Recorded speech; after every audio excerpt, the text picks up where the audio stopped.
The following program contains mature subject matter. Listener discretion is advised. Taking a relationship to the next level. This is Passion with Dr. Laurie. Welcome to Passion, a show about love, sex, and relationships. Tonight on the program, Dating Dilemmas, the last Wednesday of every month. I'm joined by Frank Kermit, your dating coach. This is brought to you by EliteSpeedDating.com.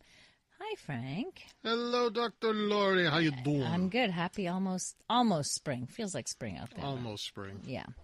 So tonight we thought we would talk about first date disasters, and we posted it on Facebook, or Frank posted it on Facebook, and boy, did we get an earful of disastrous first dates. Can't believe some of the stories that the things that people experienced. You know, the funny thing is, you don't actually have to have a successful dating life to have at least one good, horrible first date disaster story. I've had to think, you made me think back, of course, and I had to think back a long time ago. But I remember one particular, maybe a couple, but like really bad dates, like one where I walked out because...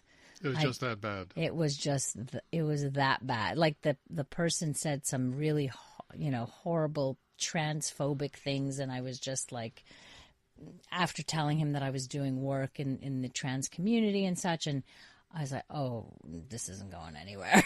This is like, With that said, the entire point of a first date is to get to know someone and see if you're compatible.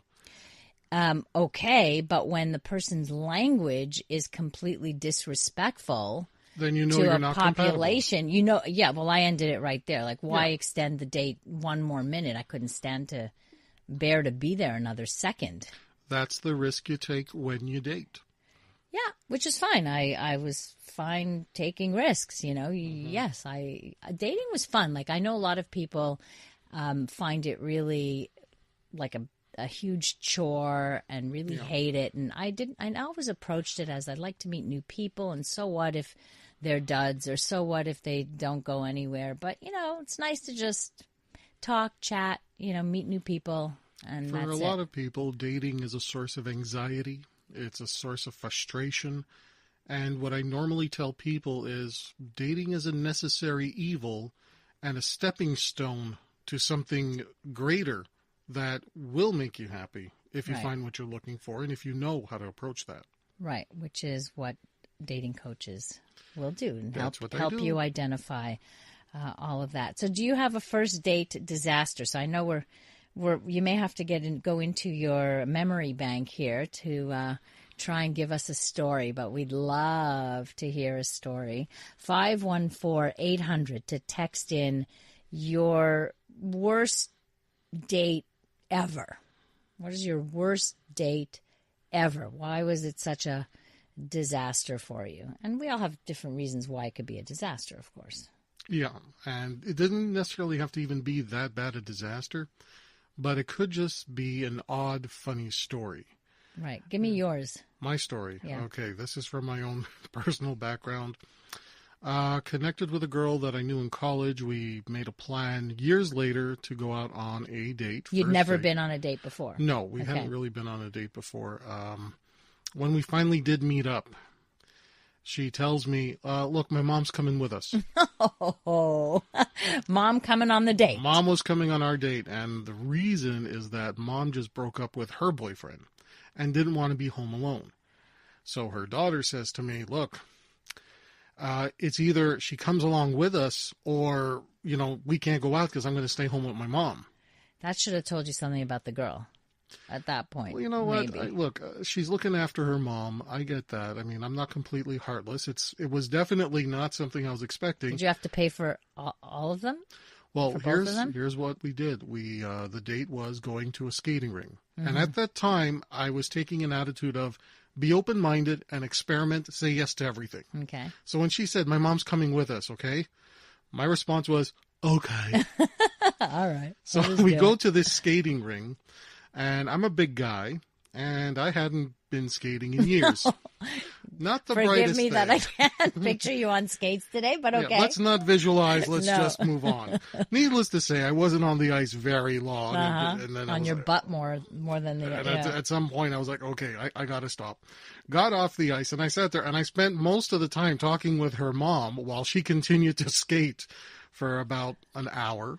Wow. And then So it turned out actually okay because you got company and she got to skate. I got company. She got to skate, and I just said, okay, keep an open mind. Let's just go through this. And look, I like listening to people. I like helping people. So I just went into... Don't tell me you were... So you went into counselor mode. I went into counselor mode, and Great. we got back in the car, and then I was like, okay, I'm taking you all out for dessert. Okay, and then she says, you know what, take me home, Frank. So the mom is now telling me to take her home so that I could spend time with her daughter. Oh, okay. And that's exactly what happened. I said, no, you sure you can come along? Because at this point, I just figured, look, the date's a write-off anyway. Right. So I ended up taking mom home and then went and had some dessert with her daughter. Okay. So it wasn't a complete disaster. It wasn't a disaster. But it's a funny story because it's not the kind of story you hear every day. Well, it was the first time I ever had a poly date with a mother and daughter team. Yeah. So there you go. No kidding. 514-800, some of your first date disasters. And maybe we could talk about, too, what do you do about them? How do you extricate yourself nicely out of a bad date? Because that's something that people wonder also is, in these days, a lot of ghosting happens, right? We've talked about ghosting a lot. And I just had this conversation with a young man who's fed up with dating too. And he's like, I don't get it. Like, people just ghost. Like, it's not my thing. Like, I don't know how it just happens. People just disappear, It's really unfortunate. And you're going to see a lot of problems when some of these individuals who are used to ghosting end up in serious relationships. A big part of dating is to learn how to handle conflict, right, how to deal with unpleasant emotions. And if your behavior pattern is strictly, I don't want to deal with it, right, I just want to avoid it, right, I want to avoid it, you are not going to have the skills to actually function in a long-term relationship, because over the long term, stuff happens. That's right. You're going to have disagreements. You're going to have fights. And if your solution to dealing with an unpleasant situation is to ghost, you won't have the skills necessary to make a long-term relationship work. That's a very good point. So there's got to be alternatives to ghosting when you are unhappy, whatever decision you make for whatever reason it is. I think there are better options, and we need to learn those options. If you're facing a situation where you want to ghost somebody, it's an opportunity to learn to express yourself. Yeah. And that's exactly what it is. If you don't like something, here's a wonderful opportunity to say, I didn't really like that, and I'm not sure we're compatible because of it. Right. It's an opportunity to people practice have being honest. Such a hard time with that, aren't they?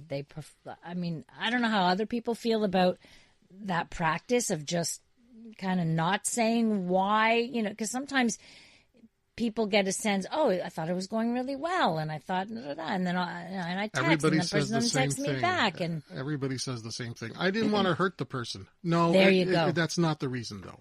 It's because you don't want to have to deal with some adulting. You don't want to your own discomfort. It's hard Exactly. to deal with your own discomfort. Exactly. You're just look.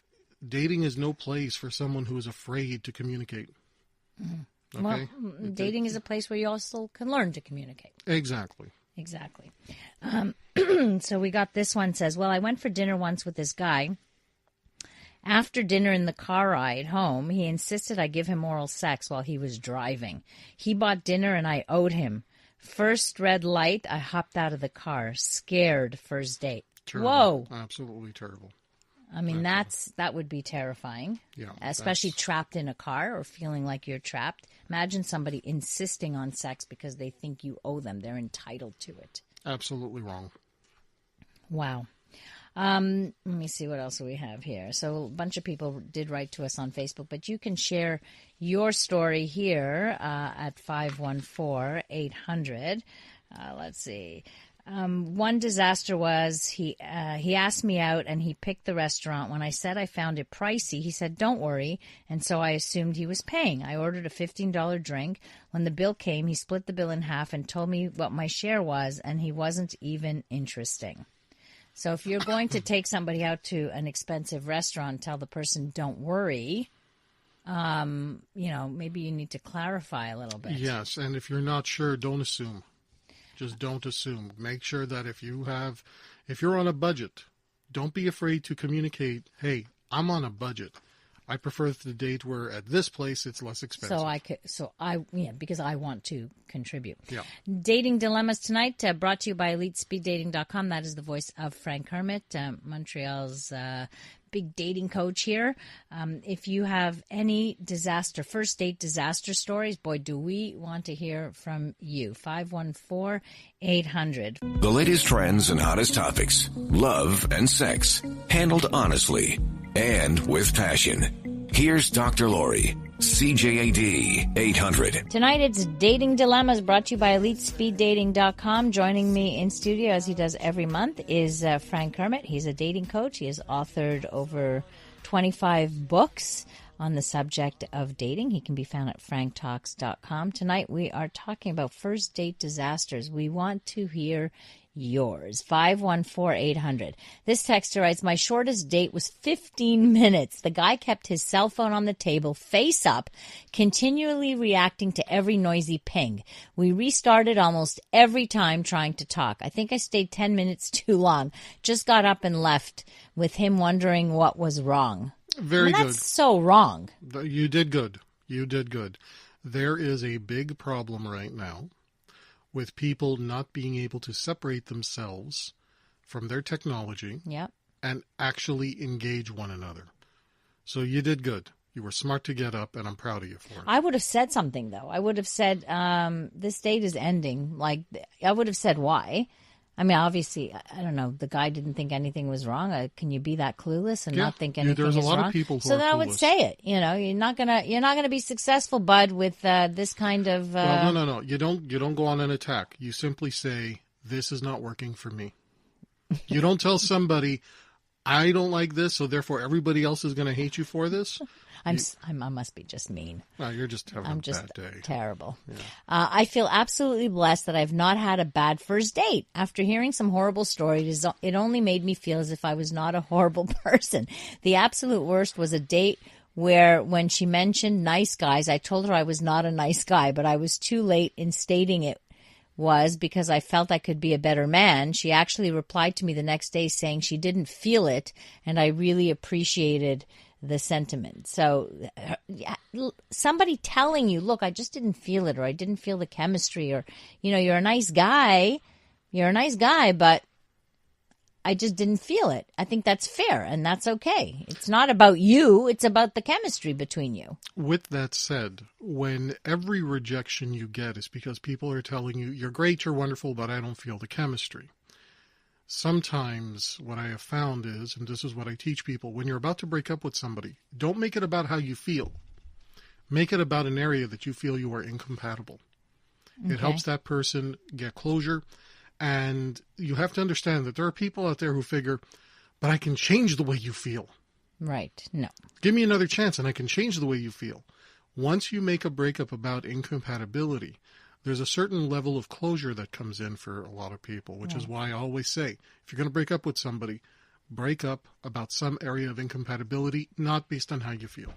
I think that's very good, and it doesn't leave people wondering, was it me? What did I do? What did I do? What did I say? If I had done it this way, would the person have felt differently? Right. And nobody needs to go through that. So being able to say, look, I think we just have incompatible visions or beliefs, or maybe we're not at the same place. You want something serious, I want something casual. Right. You want to live in the country, I want to live in the city. You want to have kids, I don't want to have kids. Right. When you base it on something that is incompatible, it's indisputable. Right. It's much easier for people to get over it and much easier for them to remain friends. That's true. Very true, in fact. I dated a woman one time who, after a lovely dinner and several drinks, insisted I show her my willy. So I did, and she laughed at my unerect willy. Well, first of all, just because somebody tells you to do something doesn't mean you should do it. I think it was more of a test just to see. And look, my guess is that instead of her laughing at your body, I think she was laughing at the fact that you did it. That you would do it simply because somebody told you to, as opposed to saying, whoa, whoa, whoa. And that says something about you, right? Yeah. If you were, right. That might give her the message. Well, it might give her the message that you're not assertive. Right. That might give her the message that you're a mama's boy, that you're going to do everything that you're told without thinking. And that's not a good thing. Right. Your worst first date ever, 514-800. Of course, you can call in too at 514-790-0800. That is our topic for our dating dilemmas tonight. We'd love to hear some of your thoughts. 514-800 to text in. Frank Kermit joins me, our dating coach here. Worst first date. Her ex showed up at the dance club we were at. I felt like a fool. She still had feelings for him. Second most hurtful moment, a girl told me she was just with me for what she could get. Third, went to pick up my stuff after being apart for a week and some other guy was there. So, didn't... Well, the third situation wasn't a disastrous first date. No, it was probably that was a disastrous... But there is something here. When you have experience after experience after experience with people who obviously don't respect you, the common element in all those three situations is you. Somewhere you're choosing people who are going to mistreat you, and that's something that you might want to take some time and say, why am I making these kind of choices? Why do I keep ending up in this situation? Look, if it happens to you once in a while... Well, first dates, but also a first date may be hard to know. If it goes beyond a first date, then yes, you might be choosing something and sticking with something that's no good for you. But sometimes it's hard. In two of those three examples, we're dealing with... It sounds like it was more than one date. But there's ways to screen people even on before a first date. It might even be just something as simple as this, and say, as you're getting to know each other online over the phone or whatever before you meet up, look, I want to make something very clear. I don't tolerate people mistreating me or trying to take advantage of me. So if I see any signs that it's heading there, I want you to know I'm going to walk. Telling somebody that ahead of time will screen out those people that are attempting to try and Or use it might make the person listening to that think, whoa, this guy has some issues about that. And if they feel, if that's what they're going to feel, that's fine. But right. I would rather someone say that guy has issues than somebody who's used to being taken advantage of not speak up. Right. If they're used to being taken advantage of, yes, then speaking up and saying something, I agree. And if you're dealing with somebody who has a bit of life experience, they'll understand. They'll understand that, oh, okay, I get it. You just want to be respected in a relationship. You want to be treated well. Since I'm not the type of person to hurt you, we're good. This one from Toronto says, I offered to get her a drink. She turned it down. Then after the meal, when it felt to me like there was no chemistry, she started to order drinks. By the third one in, she threw up on her way to the bathroom. Okay. I kept thinking she would stop ordering them, and finally I just paid the bill and said, I gotta go. Apparently she thought we had a connection. Wow. Yeah. This text writes, Dr. Laurie, I've never been a big fan of dating. Here's my story. When I was single, I went on a date with a girl 34 years to the movies on the West Island. While the movie was playing, she told me she's going to the washroom and didn't return. It really hurt. I didn't see her for a month until one day she called. I asked her out for another date to an event in Ottawa, which she agreed. I got up, left the table to use the washroom, and left her there in Ottawa. That was it. It goes both ways. I hope she didn't have to swim home. Ooh, revenge payback. Date. That's a revenge date if I ever heard one. You know, I get what you're saying. All right. I really do get what you're saying. I want you to be aware of something. Taking revenge on people is a repeating behavior pattern, just like every other repeating behavior pattern. Once you get into the habit of it, once you get some type of positive feeling of, yeah, finally, I got it. It's very difficult to break that pattern once it's well entrenched. Right. Just be mindful of that. And two wrongs don't make a right. Might make you feel good. It'll make you feel good in the moment, but you have to understand that, again, we were talking about this earlier. There's a difference between casual dating and wanting to have a certain behavior pattern to help you in long-term relationships. If you're the type to constantly take revenge, when you are with somebody that you do want to build a future with, that instinct for revenge is still there. Best way to break that habit is not to start. Okay, makes sense. 514-800 if you have a horrible first date story that you want to share with our listeners. 514-800. I was sharing with Frank, I don't know if my husband will be upset with me for sharing this, but he regrets it to this day, okay? And my husband's a really nice guy and very respectful. But he tells me the story of one time went on a date and it didn't go well, and he excused himself to go to the bathroom, and he went out the back door of a restaurant, and he did not come back. Back then, of course, we had no cell phones, whatever, so, wasn't so reachable. And he, to this day has never forgotten and feels, truly bad about it. But I don't think he at that time knew how to get out of that situation. And I think maybe that girl too, maybe she didn't know how to get out of that situation. Who knows, right? When people have very little dating experience, they're going to make mistakes like that. Okay? That's just part of the human condition. Right. With that said, the fact that he remembered it and he felt bad about it, chances are he never did that again. No. I don't and think maybe he needed that again. experience because it obviously helped shape him to become the man that you wanted to marry.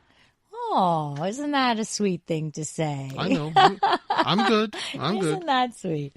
514-800. You can call in at 514-790-0800. We are talking about first date horror stories or disasters. It doesn't have to be your worst one ever, but one bad one that you remember. We're getting such a variety of different kinds of stories here. It gives us the range of human behavior as well. You can learn a lot about people in their when you examine some of their dating stories. So it's very fascinating. Frank Kermit joins me tonight, and we'd love you to join us as well. The following program contains mature subject matter. Listener discretion is advised. Your relationship's on the line. Connect with Dr. Laurie now. 514-790-0800. Passion. News Talk Radio. CJAD 800. On the last Wednesday of every month, we focus on dating issues. We call it Dating Dilemmas. Joining me is Frank Kermit of franktalks.com. He's a dating coach. He's the author of over 25 volumes on the topic of dating, brought to you by EliteSpeedDating.com. We are looking at dating, first date. I don't want to say horror stories, but first date disasters. Disaster might be your worst first date. Let's just say it that way. It may not be the complete disaster, but what is your worst first date? Let's see. This texter writes, why do men keep talking nonstop about themselves on first dates? We've had that question before, and it's not just men. Women can do that too. So let's not be sexist about that one. But I think people often talk a lot when they're nervous. That, and they just want to give you reasons to like them. Right. It's kind of like a job interview. Yeah. They want to be able to sell themselves to you. Exactly. They're trying to sell themselves, and they forget to ask about you, but that usually is a sign that they've already decided that they like you. Right. Even though it doesn't come across that way. Right. And also, I remember when we brought that up once, we had a lot of texters texting in saying that the reason that they talk a lot is because they're nervous. So, yeah. Let's see, maybe not the worst. We went to McDonald's, and after he came back to my place, and he leaned in to whisper sweet nothings and sounded like a strange accent my friend used to do. It ruined the mood, and he possibly wanted more, and I had too much broccoli in my fridge and sent him home with a head of broccoli and said, at least you got head? My friend cracked up when I told her. Okay, well, that was a joke. Yeah. That was a joke. Clearly not the worst. But, it goes to show you that sometimes a little thing can turn you off. But if you're going to let a little thing turn you off, then maybe you need to reconsider your criteria. That, come on. Yeah. Because he said he leaned in and he made that noise, and that one noise, it completely ruined it for me. Really? Seriously? Everything was going good up until that point, but that one thing did it for you? If you're that picky, maybe you shouldn't be dating. Yeah. This one is interesting. At the beginning of the date, told me she was a recovering addict. By the end of the date, asked me if I knew any dealers where she might be able to score. Wow. Red flag all the way. And at least she was being honest when she started talking about, being in recovery. Yeah, but that's not in recovery when you're asking for a dealer's number. With that said, let's be careful here, because there are a lot of people who are recovered addicts that are being honest about it in dating. We should encourage that. It's That's unfortunate. okay. I'm saying, I'm not saying that. That's fine. Letting somebody know, I'm sorry, I don't drink because I'm a recovering alcoholic, or I don't, whatever it is. The point is, I think he was okay at the beginning of the date. By the end of the date, though, asking her if he knew any dealers, she's not recovering. She's still an addict, right? That's the problem. That was the red flag more than anything. This text writes, Frank, I don't hold grudges or seek revenge. I am happy with my actions at the time. So this is the guy who went on a date as a revenge date and dumped the girl in Ottawa. I feel getting even is great. I believe you have to teach people how to treat you. Yeah, okay. But I think there are other ways of doing that. You're not getting away with this. I'm sorry. No, you're not getting away with this. One thing you're saying, I don't take revenge, but getting even is okay. Getting even is taking revenge. Now, if you're saying that you did it the one time and that it's not something you do regularly, okay. But you're saying that you taught her a lesson? Dude, you abandoned her in another city. Yeah. You put her in a very unsafe position, okay? All she did was break your heart by abandoning you in a movie theater in your own city. You abandoned her in another city and you joked about her having to get home by swimming in the sea. Yeah. That's not cool. I'm not sure she broke his heart. I think she broke a little bit of the ego, but not the heart. Ego, his heart. The point is that don't come here and say that, well, I'm not into revenge, it's getting even. Here's what you could have done, okay? When she called you up again, you could have said, here it is, I'm going to have a great life without you. That's the best revenge you want to take on somebody, and that is to have a great life. You don't abandon somebody in another city and then laugh about it. Yeah. Let's see. If there's no chemistry and zero attraction on a first date, are you still supposed to concoct an incompatibility excuse? This is from a female texter. Yeah. What if you just don't feel it? And what if you just say, I'm just not, like, you're really going to tell the person, I'm not attracted to you? Here's the thing, okay? When you tell somebody, I'm just not feeling it, it leaves the person thinking that there might be an opportunity down the road where you may feel it. So it's easier to pick an incompatibility that actually exists. But if it doesn't, what if there is no, what if there's no real, not really, always. But sometimes you don't get that deep into conversation that you find out the incompatibilities. That's the point of a date. If you're telling me that I don't feel anything, but there's nothing about us that's incompatible, that says to me you need a second or third date to give that chemistry a chance to ignite. Well, sometimes you kind of know. Like sometimes it's just the person is... Too many people think they know, but they don't know what they don't know. I know that sounds horrible. What are you saying? Here's what I'm saying.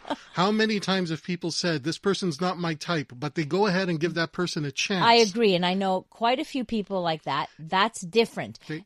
Don't be that one of those people that 20 years from now is wishing, maybe I should have given those nice guys a chance that had no chemistry initially because I'm alone now.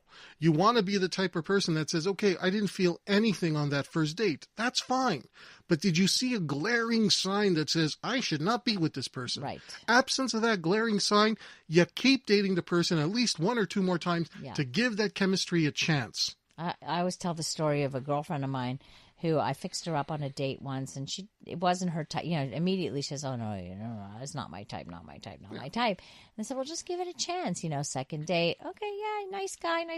The third date, she had one kiss, and that did it for her.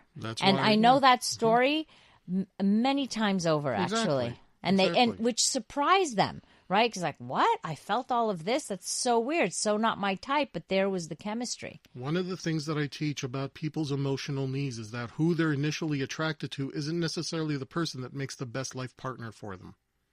So if you're looking for those butterflies and the excitement and the passion and the this, it feels so great. But if that's all you're giving a chance to and you cut people off too quickly when there's no reason to, you might be missing out on somebody who can make your life complete. No, I don't buy. First of all, you should be complete. You should be complete and have somebody to share your life. You know how I feel about that. You're not missing something. You add something. There's a difference to me. Yes, you can add something. Right? You're already complete and you feel more complete, but you're the only person in that. You don't feel incomplete. You feel good with yourself, but when you feel good, you want to share it with somebody else. Yes, and I understand that, but we've gone too far with the language. where people are afraid to say, I'm looking for a life partner. No, I think that's okay. That's good to be able to say I'm looking for a life partner. I'm looking for a partner to share my life with. No, but that's not what's happening in the dating world. People are afraid to be vulnerable. They feel, if I say that I'm looking for something serious, I'll come across as desperate. And people are saying, I don't need that. I'm independent. I don't need a new person. You're pushing people away when you talk like that. If you're single, I don't think most people talk like that. Yeah, they do. When they're saying, I'm independent, I don't need anybody, I'm not even looking for it. But they're open to it under the right circumstances. And that's what they need to be communicating to each other. Otherwise, they're pushing people away.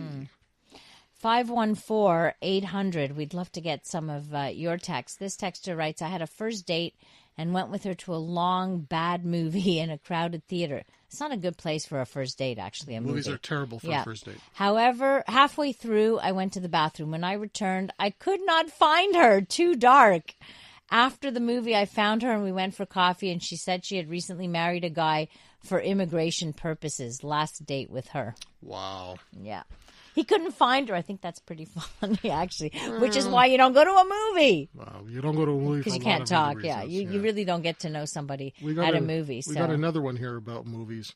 I was taken to see Silence of the Lambs as a first date and not given the context of the movie. I was scared to walk home for months afterwards. Oh, no. Yeah. That's like taking somebody to see The Exorcist. Yeah. Not that, the old Exorcist, way back then. More of your dating stories, the worst, your worst first dates, because, first, when it's a really bad first date, you usually don't go on a second. So we want to hear your stories at 514-800. Straight talk that's all inclusive. Passion with Dr. Laurie. News Talk Radio. CJAD 800. Dating Dilemmas tonight brought to you by EliteSpeedDating.com. Frank Kermit in studio with us. We're talking about your worst dating. Your worst first date. Your worst first dates, yeah. Some of your disaster stories, or they don't have to be disasters. They could be funny. We've had some funny ones too. The guy showed up on a first date wearing an old T-shirt and rubber boots. He had just finished his gardening. I was dressed in a suit. Felt really awkward. Needless to say, there was no second date. By the way, how a person dresses is important. For some people. For some people. Okay. For some people, how you show up on the date is a major factor. Did you put in the time and energy? And right. That says something to me about good hygiene. Is very important. If a person shows up on a date, at least for me, shows up disheveled or not, like just not looking clean or what have you, that's a sign. Well, that's definitely a reason that you might want to reconsider, especially if cleanliness is important to you. I would think it's important to most people, but okay. Have not been in the dating game and should be. Love the show. Thank you. Dating is binary. 0 means we are done, and 1 is all possibilities. Also need to have your attitude that dating is fun. You have to approach dating in a very different way. If you approach it as something that is awful and you just can't, because most of your dates won't be great. That's the reality.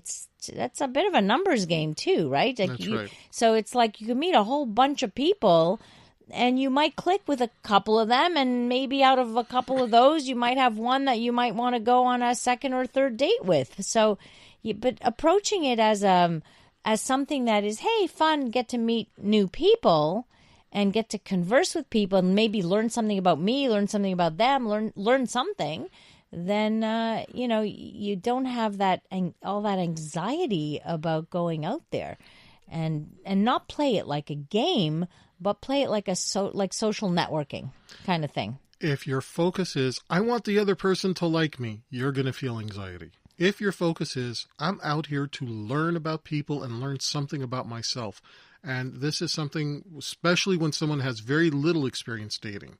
Dating is one of the most powerful and effective ways of self-discovery. You learn about yourself the more you date, because you find out the theory's gone. You're on a date, you're with somebody else, and you find out very quickly all those things you think, oh, I would be okay with this.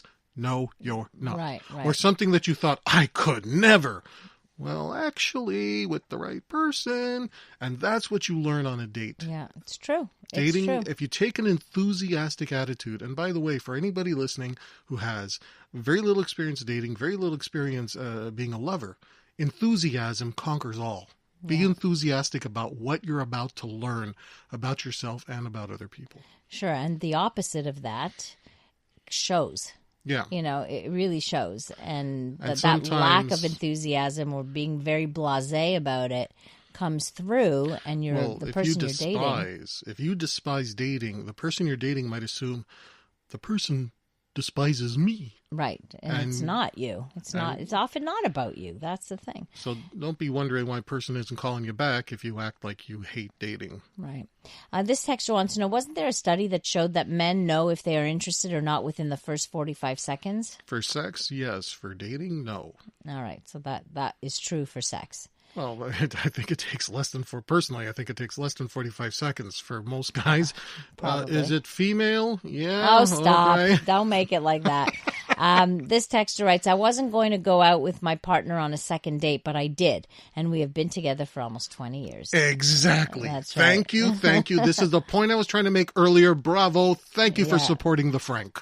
Well, no, listen, you're right. And I'm right. Many stories I've heard like this. Let's see. What do we have? I've tried giving no chemistry dates a second chance, and it still was not there. I even got flack for leading him on and accepting another date instead of making my lack of interest in him clear the first time. Men have said they prefer to get straight talk ASAP and not waste their time. First of all, I'm glad you went on those other dates, and I'm going to tell you why. Because now you know for sure there's no hesitation in it for you specifically. And this is what I see when I'm coaching someone who's older and single. You're never going to look back with regret and say, I should have given somebody a chance. Now, with that said, yes, some people might feel that you led them on. Okay? And I'm sorry that has happened to you. That's not fair. But with that said, I don't know what it is you did and did not communicate. Did you pretend to actually like them when you didn't? Because I don't know what it is you said. I don't know what it is you did. But what does it mean that? If I'm friendly with someone, and I know that, let's say there's no chemistry, but I'm nice, I'm friendly, I'm cheerful, the other person might interpret that as, oh, she's into me. That's right. And this is part of the dating world and where you have to learn. For example, this is not about the person who wrote, because I don't know your situation. So I'm going to give you an example from my client base, okay? If you're going to engage in a heavy makeout session and it's escalating each time, well, you're giving the person an indication you're interested. You're into them, yeah.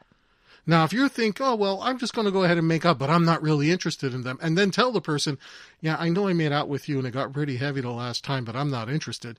Now a person has a legitimate claim to say, I got led on. Right, which is a little bit different. Which is different. So I don't know what the situation is. My guess is that there was something communicated, or you may be just dated. Like if it happened once, I can say you're dating someone who doesn't know better, socially awkward. But if it keeps happening to you, and if that particular situation happened to you repeatedly, I got to look at what's going on in that communication. Right.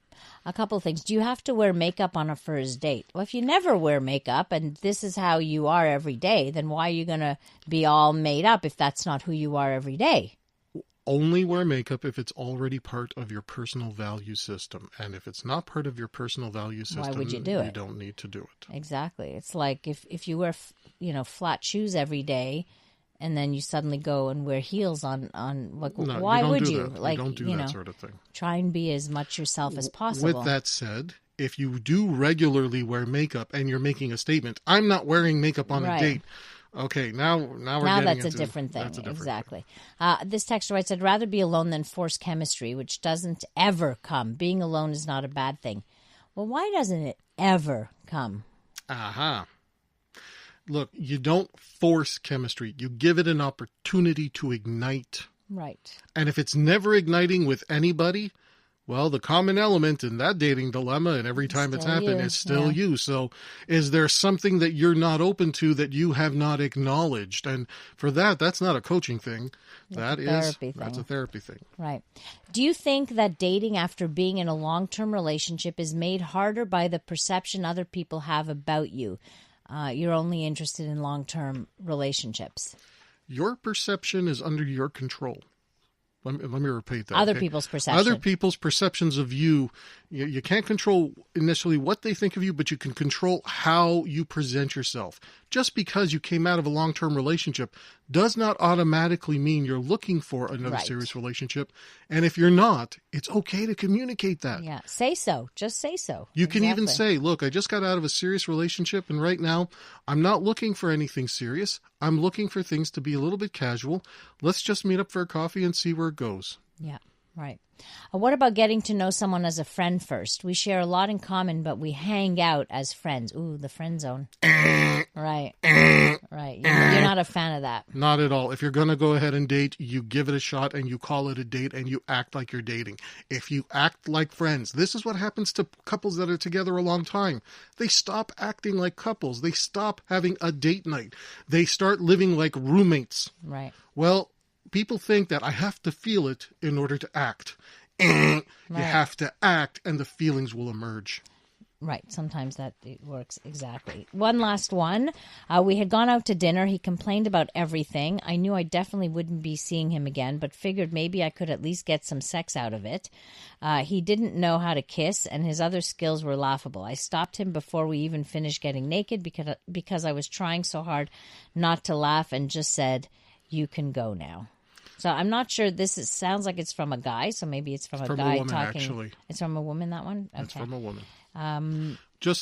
Remember we were talking about giving mixed signals? That was a classic example. One last one. No matter how assertive I express myself at the beginning of a relationship with regards to wanting to take things slow, men seem to fall in love with me very quickly, wanting to speak, see me often, etc.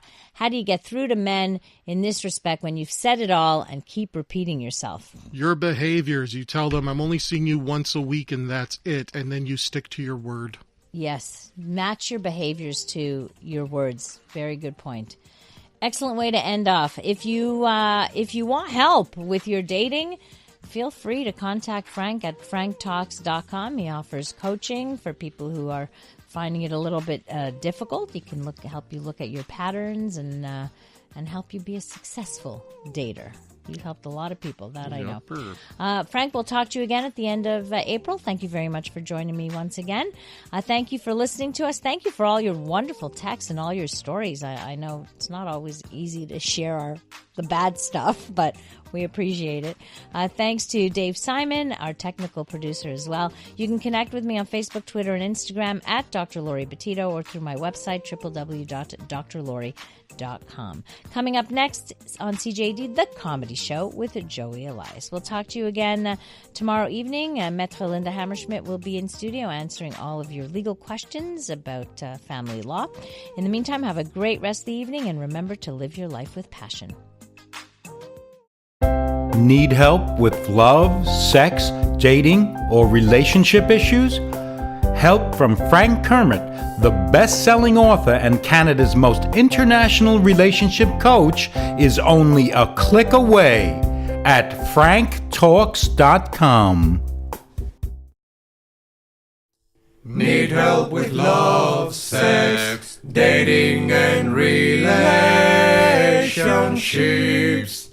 Visit franktalks.com.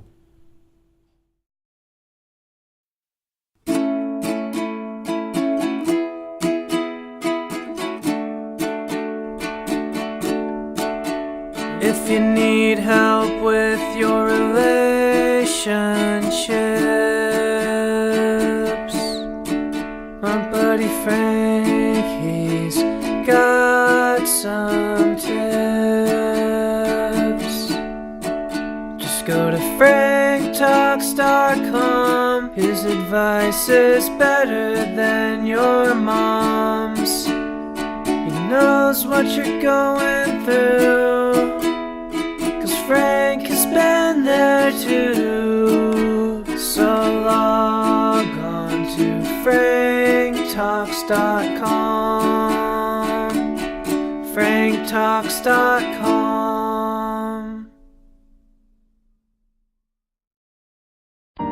Frank Talks is sponsored in part by the Adult Male Virgin Seminars and Telephone Consultations. If you are an adult and want to get a handle on this once and for all, you need this seminar. Being an adult male virgin can be most stigmatizing in today's society. You feel like a failure in the eyes of the mass culture around you, alienated from your male friends who all talk about their sexual conquests, and you must hide this shameful secret lest they use it against you.